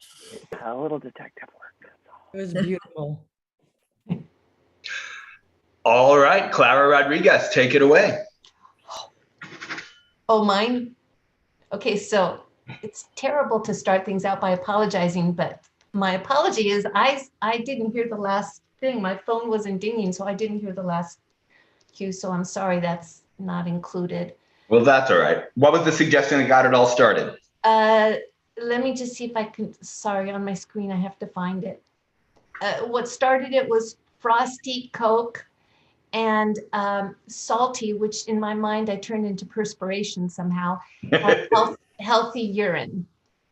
So it's basically Frosty Coke, sweat, and healthy urine. Sorry. So you guys ready? It's Chris and Sheila. Yes, my host has stopped my video. Message received. What a jerk. I know. I cannot start my video. You can't start it? I'm so sorry. That was me who stopped it. Let me see. Yeah, well, it's There there. the truth comes out, Laura. Are you guys ready? Yes. Yeah, I think so. Okay, setting. Oh, it's called Frosty Coke. Setting, a porch somewhere in the South. Alice and Billy Bird are sitting around. Hand me a Frosty Coke, would you? Catch. He throws her the bottle from the cooler. She makes no attempt to catch it, and it shatters on the floor. That was cruel, Billy Bird. You know I can't catch, not since the raking accident. Please don't bring that up. Time to move on. Oh, I see. We're moving on. Is that what we're doing? Is that what you call our divorce? Divorce is an ugly word. So is hexofurative. Sometimes you got to say the ugly words just like you say the pretty ones. Look, Alice, I'm tired of these fights. Over and over and over and over and over and over and over. We have the same fights. I don't want this no more. I want us to be amicable. Shit. What's that word? Beats me. Anyway, I don't blame you for being tired of me, Billy Bird. I'm tired of myself since the accident. I guess it's too much to hope that a man would love a woman who can't pee right. That ain't true. It is true, Billy Bird. It is true. You haven't looked at me the same since that rake handle hit me smack dab in my pee area. That's not why I'm leaving you, Alice. Yes, it is. You don't love me because I have to stand up to pee. No man will ever love me now. That's not why I'm leaving you. I mean, sure, it's a little weird that the toilet seat is always up when I go to do my business, but I want to leave you because of that. How shallow do you think I am? I don't know. I don't know what to think. I just don't know. You don't look at me the same no more. It's just, damn it, it should have been me. I never should have let you try to rake up them chicken bones by yourself. What kind of man am I? Well, you're half Irish, half Norwegian. I mean, what kind of man lets his wife get hit in the hoochie with a rake while he sits around drinking a Coke and scratching his butt? Well, all I know is that you're the kind of man who wants to divorce me, and that makes me feel like a sorry loser. If you told me that yesterday, I would have stayed home. What? Yeah, Really? why didn't you tell me that yesterday? Well, I don't know. I didn't think of it yesterday. Is it too late to say it now? If I tell you today that I feel like a sorry loser, will you stay? Well, I'm thinking. Well, what are you thinking about?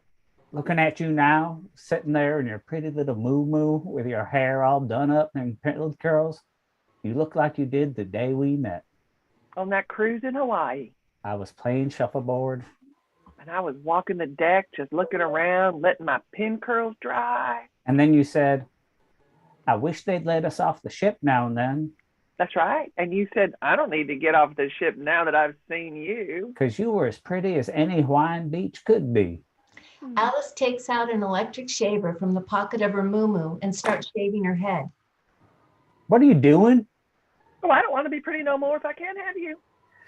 Okay, but I think you should take the pins out first. There could be some sort of electrical thingy happening if the razor catches on one of them pins. The razor suddenly explodes. See what I mean? Bert grabs another Coke from the cooler and douses the fire on Alice's head. You saved me. Yeah, I guess I did. You smell good. What's that smell? Sweat. Just honest, manly sweat. I know what kind of man you are, Billy Bird. Oh, yeah? Yeah, you're the kind of man who saves his wife. Why, I guess I am after all. And that's making me feel things again. Things I haven't felt since our day. You know, rake day. I know. I'm feeling all kinds of things. Regret, kindness, compassion, and love. Alice begins to float. Alice, what's happening? I don't know. I'm just so happy because we had like a moment there. I guess it's the electrical charge from the razor explosion. It must have caused a blip in the gravitational force field. That makes sense. I guess it's one of those hexofurative situations. Looks like. Here, let me help you down. Billy Bert grabs Alice's foot and pulls her down to the ground. You saved me again, Billy Bert. No, don't let go. I like it when you hold me like this. I like it too. Ooh, boy, I can really smell that sweat. You like it, do you? I sure do, Billy Bert. I sure do. The end. There's always in Claire, there's always going to be some crazy thing that you're just like, you're going to try it's like a chicken bone. You're going to try real hard not to laugh on it Yeah. when the word is coming out of your mouth. Yeah, roll tide. Awesome, awesome, awesome. All right, Sheila Head, remind everybody of your suggestion and take it away. Clara, I turned your camera off. You got to turn it back on. Okay. It won't let me. It won't let me turn my camera on. Now it will. Oh, thanks, Ken. thank you. Okay, so Chris and Claire are going to read the two characters. It got weird. My lines of dialogue from the audience were, It got weird. Let's go score some heroin and hookers. The line, are you pregnant? And the line, Jesus, what happened to you? So I'll just read in the stage directions as needed. And y'all ready? Oh yeah. I'm still going to do the accent. You can do a New York accent now if you want, or you can do your weird. Do your Scottish accent. I can't. I really only like living with a Southerner for 30 years. That'll do it, right? Yeah. All right, hold on. I'm trying to get my. Oh well, that's not going to work. All right, here we go. A street corner. Brenda sits on her front stoop smoking a cigarette. She looks like she's combed her hair with a brick and hasn't slept in 5 days. People walk by her on the sidewalk. Hey, what's going on? Want to score some heroin and hookers? No? Okay, just keep walking. A couple walks by. Hey, nice clean looking people. What's going on? Want to score some heroin and hookers? No, I'm kidding. You on your way to church? Yeah, I know it's Monday, but some of those freaks go every day. Okay, cross the street. Whatever. Frank walks by.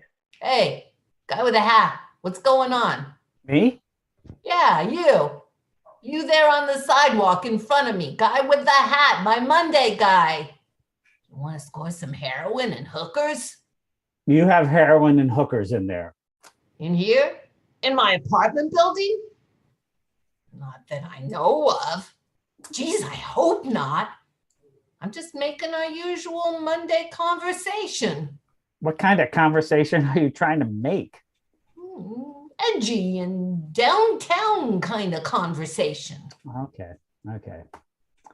So do you know where I could get some heroin and hookers? I suppose I could call your mom and ask her for heroin and hookers. My mom has dementia and is in decline physically. Well, if you told me that yesterday, I would have stayed home. And if you had asked my mom yesterday, she wouldn't have remembered where she put the heroin anyway. Would she remember the hookers? Nah, they're her home health care workers now.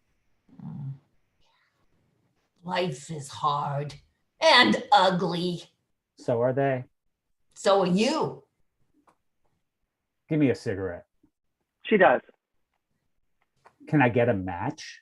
Yeah, my ass for your face. Give me your lighter. No funny business. I just want to light the smoke. So where are you on your way to? To? Yeah, where are you on your way to? I know you're downtown and edgy, but you shouldn't end your sentence in a proposition. Respect the language. You're right. I stand corrected. Let me try again.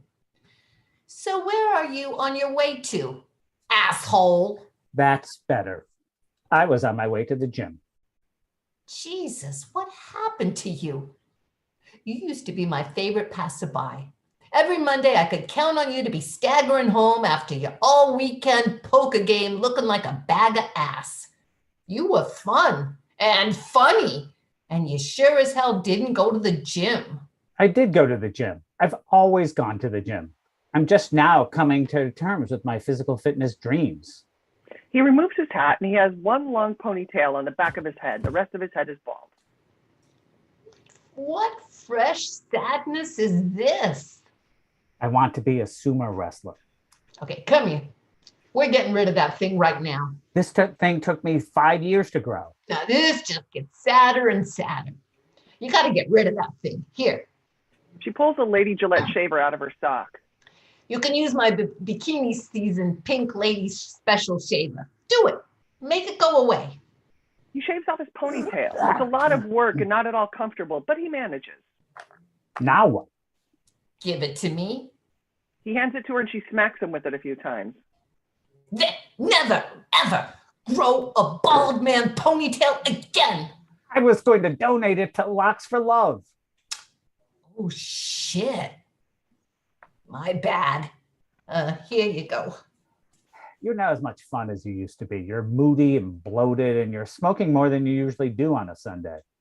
I'm craving tobacco. Are you pregnant? Do you not know the rule? Never, ever ask a woman if she is pregnant. Never, ever. Not unless you want to see a baby's head growing out of her cooch. Brenda floats up into the air above him. Do you see a baby popping a head or an arm out of there? Anywhere up here? Do ya? No, I'm sorry. Please put that away. Brenda floats back down. I didn't know you could float. Yeah. Only when I get really, really angry. You want to go get some ice cream with me? Maybe. I'll buy. Maybe. Don't be mad. I didn't say you looked pregnant. I said you were acting hormonal. Well, didn't you just walk into this party like you were walking into a yacht? Are you calling me Warren Beatty? No, she didn't write that song about him. It's not about Warren Beatty. It's about David Geffen. You sure? We can discuss this over some sort of ice cream beverage. Okay. Thanks for the smoke. Thanks for the conversation. No one around here likes to chew the fat. I hear you. He offers his arm to her and they walk away to get ice cream. The end.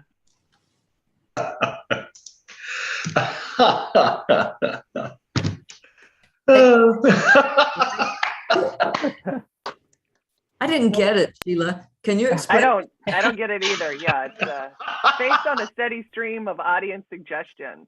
Right. So I got a preposition joke, baby crowning joke, Yeah. and just some bad humor. I don't know. What do you David want? Geffen, huh? I suppose. I don't know. I thought it was supposed to be about Mick Jagger, but anyway. All right. Well. Moving right along. Before our last play of the night, which is Chris Marcel's, I just want to let everybody know that afterward, we'll have a short talk back. If you'd like to stick around, we're just going to chat about the process. You can ask the playwrights any questions or read anything you didn't get to read during the jam. We'd love to just hang out together for a few short minutes together. So come on back. All right. Chris Marcel, tell us about your suggestion and then lead us into our final play of the evening. My suggestion was I was looking for activities that are difficult to do while walking. And the two I liked were sleeping and whisking eggs. And then also I had this sort of suggestion in my head because the meeting I left to come here, somebody was talking about how much he liked Sammy the Bull Graviano's mob podcast. So that was in my head. And yes, this is a little mob skit featuring Laura, Sheila, Mike Durkin, and Clara. We start at a mob clubhouse, which is dark, old world. Salvatore and Heather sit drinking espressos from tiny cups. Good espresso. Oh, the best. I'm kind of an expert because my son does coffee importing. My great-grandfather did coffee importing. Of course, he also imported other materials such as heroin and guns. Yes, your grandfather is a legend among mobsters. Less so in Mamaroneck, where Steve and I moved, but still a man of respect in our business. Shall we talk business? First, let me serve you some breakfast. You're all covered in blood. You must be hungry. Salvatore gets up and starts cracking eggs into a bowl and whisking them. As he fixes the eggs, You walked in to the party like you were walking into a yacht. Carly Simon, right? My mom listened to her all the time. Anywho, for a man who squealed to the feds, Jimmy the Vest died with courage. Where is he? Under a tarp in the Range Rover. Thank you. The Lindholm family has done the DeFrancesca family a service. Perhaps this will bring us together. There's a knock on the door. Open up! Open up! This is a raid! God damn it. I was worried this place had been bugged. If you told me that yesterday, I would have stayed home. I'm missing my Beatles for the Environment Zoom. Quick, out the back.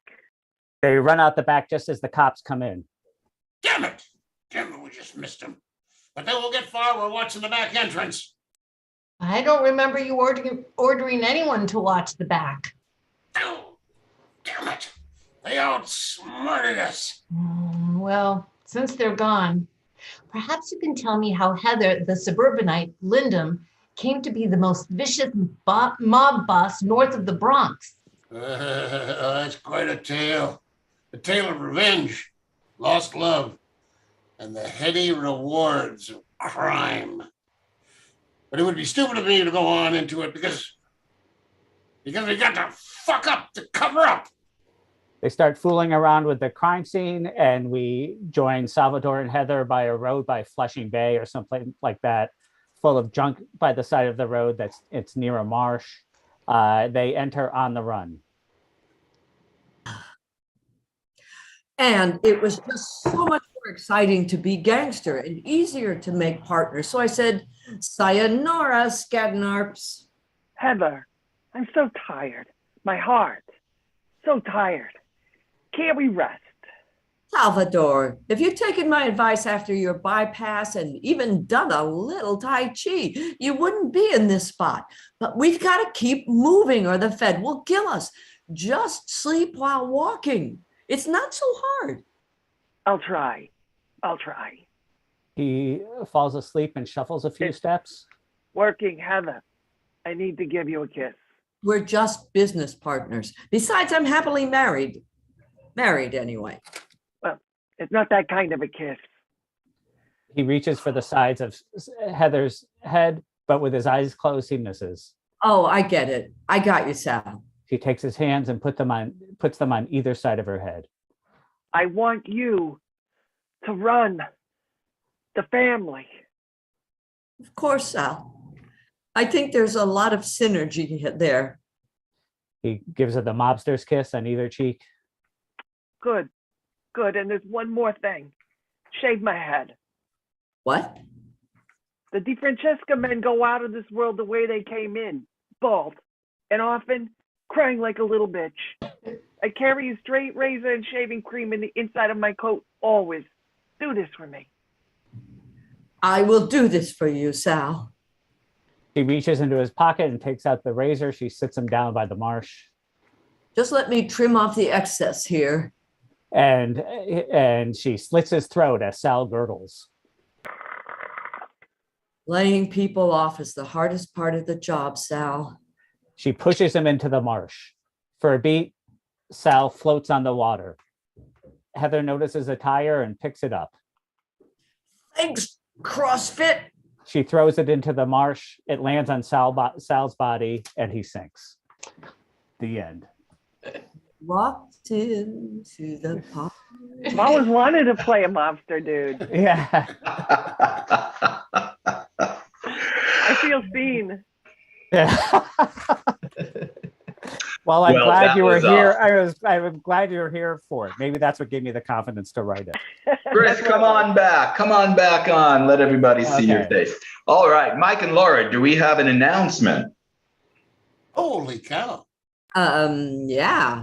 Well, basically, we'd just like to thank everyone for showing up, everyone who showed up for the past 2 years, everyone who helped keep both of our theaters going online, and everyone now who is helping keep Synergy Theater and MOPCO and any theater that's represented here keep them going now in 3D. Thank you all for doing that. And get out there and see some theater. Put on a mask. Right. Show a All mask. right. Get going.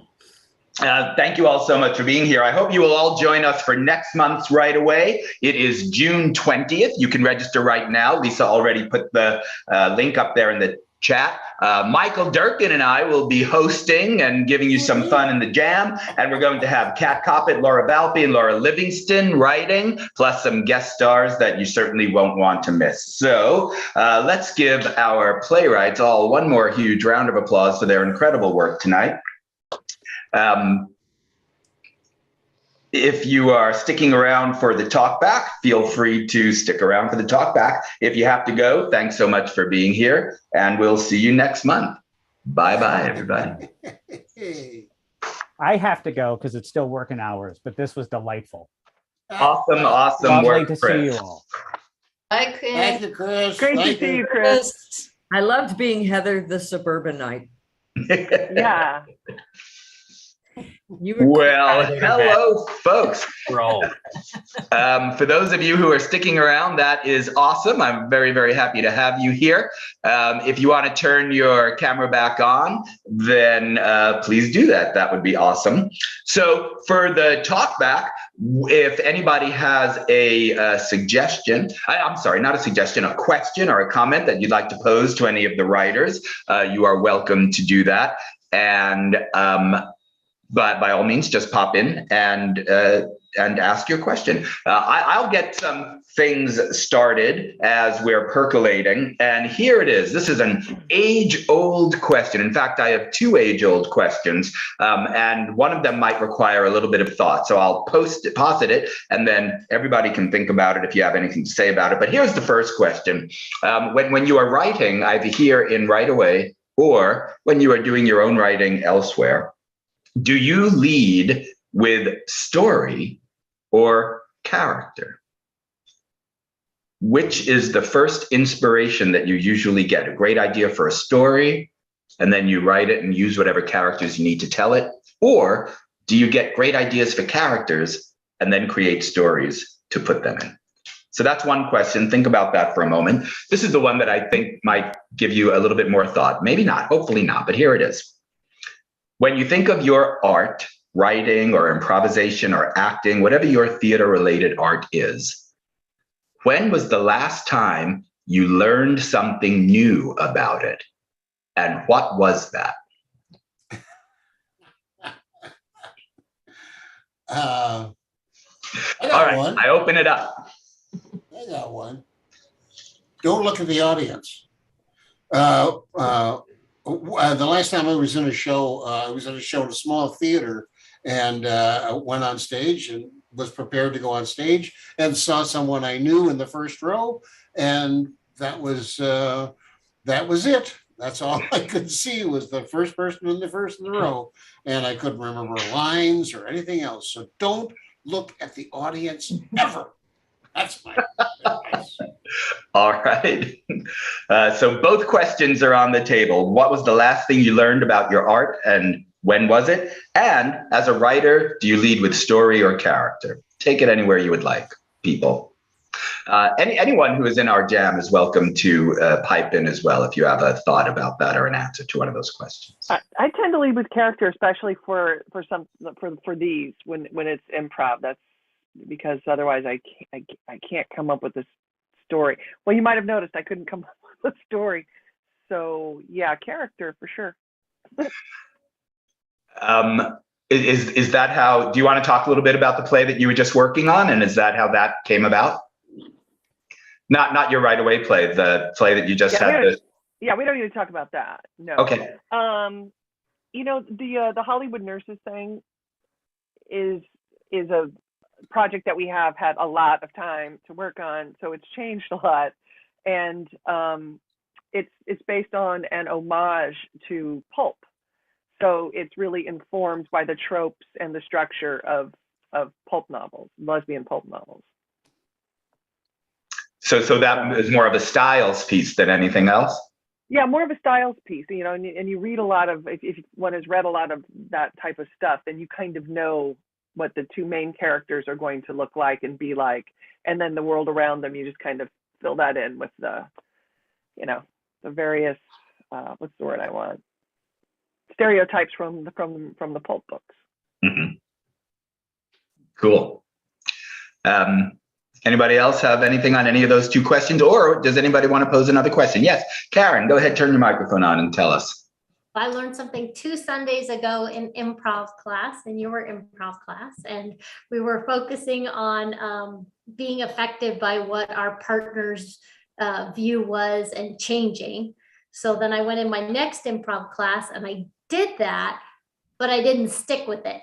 So I learned in both classes. One was you can be changed by something, but then you have to remember in the scene before what you were changed by and actually stick with that. Stick with the change, yeah.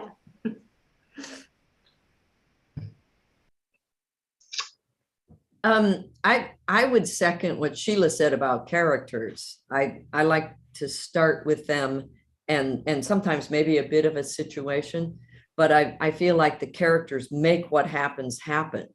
And if I already think I know the story, then I get that feeling like you do in improv of bridging, and it seems to happen unnaturally. But if I work on the characters, then something, if I keep letting them go and letting them say and react, and that something happens. So that's what I have to say there. And I would say, I saw this question on Facebook, Ken, and I thought, wow, that's a real stunner. When did you last learn something new? And I thought, oh my gosh, when did I last learn something? When did I last learn something? And I'm thinking a thing that I did learn that stuck with me, which is kind of a negative actually, was like 2 years ago. And I learned that you can make a mistake in casting.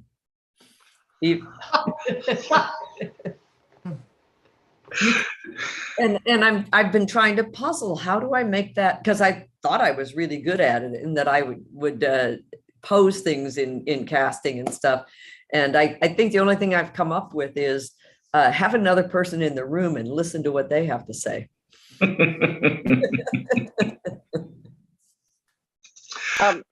As far as learning something new, we had a dramaturg when we were out at Phoenix Theater Company. And it was very interesting to have someone who very gently poked holes in a script that's been maturing and being changed for 20 years, no lie. And also to know that it was written and there are all these old sayings and certain things that flew in 2001, 2004, can be triggering now. And so we had a dramaturg who was really, and our cast, we were like, talk to us, please just talk to us, please just tell us things and ask questions. And they did, and it was really eye-opening and super great. We made a lot of changes. So having that complete, not having that New York crowd, not having people who were there because, they're familiar with a lot of the queer pulp stuff, to have all new ears and eyes on it was a very exciting process.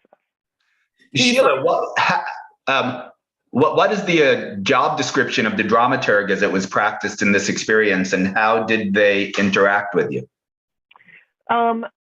She came to every rehearsal and the readings, and she would talk to us during the process when we took breaks and after the process, and then she would send us a lot of notes. And because we had to lock the script in on a Wednesday because our first reading was on a Friday and we had to get the actors up, back and forth from the music stand. So we locked down, like once in a while we would just little lines that they could write in the script so we wouldn't have to print a whole bunch of new pages. But her notes were really, really detailed and very thoughtful. And there were a couple we were like, I'm not going to worry about that one. And then at the talk back with some of the audience members, they were like, what about this one thing? And Pete and I were both like, oh. So how would you define the job of the dramaturg? Is there's someone who typically, they're also a writer. There's someone who will go through and, as far as history goes, make sure that you're nailing the era. They're going to point out any anachronisms, and they're also going to help you bridge a contemporary audience. You know, the New York audience is different than a Phoenix audience. If we want to draw younger people in, we have to be more specific about certain language. Like we use the word deviant in some of our promotional materials. And this was just on the Phoenix Theater Facebook page, and someone wrote, "I can't believe at this day and age that you're using these terms," not realizing that we were using the language from the books and trying to, you know, use that kicky type of patter and language. And so Peter thankfully gave a really great response, and I think the person actually came to one of the readings. But you know, so she helped guide us with stuff like that. We had asked for someone who was much younger than the two of us to help us figure that stuff out. And so she did that as well. And also she was a writer, you know, so she'd poke holes. She's like, you know what, you say this here, you say this here, and then no one ever calls them out on it. And here she is in this horrible situation. Why didn't she just like use this information against them? And we were both like, yeah, good idea. So that's kind of what she did. Very interesting. How long was the process, Sheila? Process was a week. We showed up on a Monday and we would have rehearsals for 5 hours at night. And then Pete and I would have until 2 p.m. the next day to send pages to stage management. So we wrote all day Monday, Tuesday, Wednesday. We still, even though we were supposed to lock the script, we still wrote Thursday and even made a few line changes on Friday. And we wanted to make more changes, but the director was like, enough. I can't blame him. He's just trying to work. He's like, I need to get to work, you two.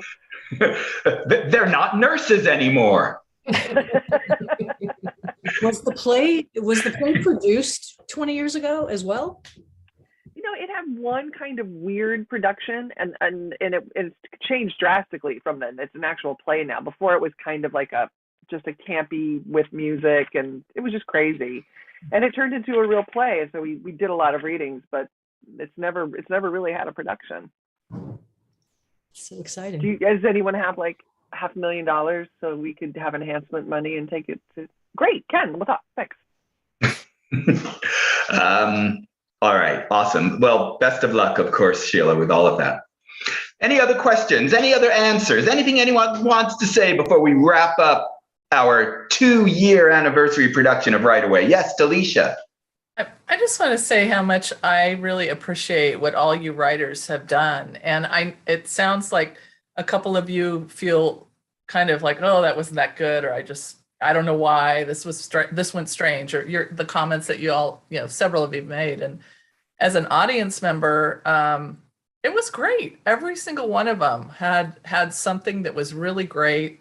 And, you know, I know you need to be critical of your work because this is a practice, you know, work in progress kind of technique thing that you're doing, but you know, it really is good. And how you can do this in the time allowed and the little jokes and things, you know, I thought it was wonderful. I really enjoyed it. Heartily seconded. Hey, Jane. It's really great that you're doing this. It just the whole thing that you're actually doing this, and you're looking for donations, correct? Yes, both Synergy Theater and Freestyle Repertory Theater are nonprofit organizations, and any tax-deductible donation you offer us is very much appreciated.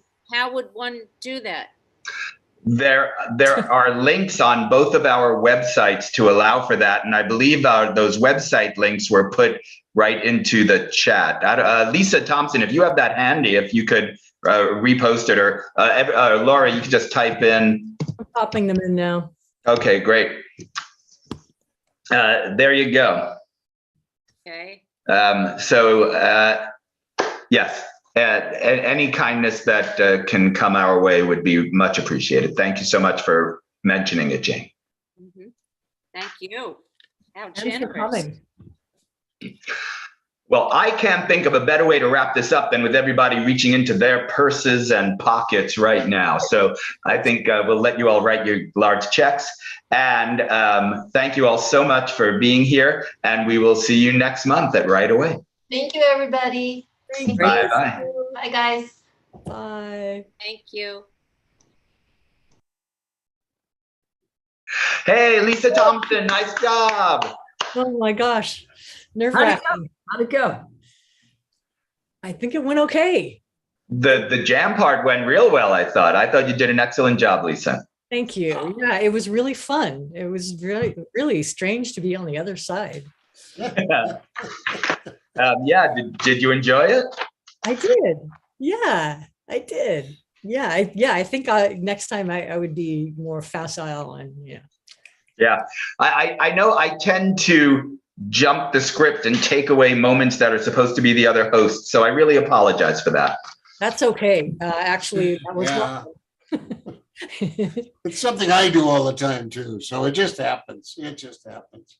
Good going, you guys. Good going. Yeah, and great writing, you two. It's so funny how you think the suggestions are going to be such stumpers, but they're really not. Like, how on earth are they going to make someone float? They just float. It's theater, and things like that happen in the theater. I really thought everybody handled that so beautifully. The head shaving. The head shaving was a trick. But again, everybody incorporated that so beautifully, and characters changed and destinies changed, and it was so great. I'm in awe of anyone who could do that. I'm out of here, you guys. I'm gonna go eat. All right. See you Good next night, week. everybody. Next month. Bye, guys. You're all wonderful. Happy anniversary. Bye-bye. Yeah. Bye for now. Bye, Ken. Bye-bye.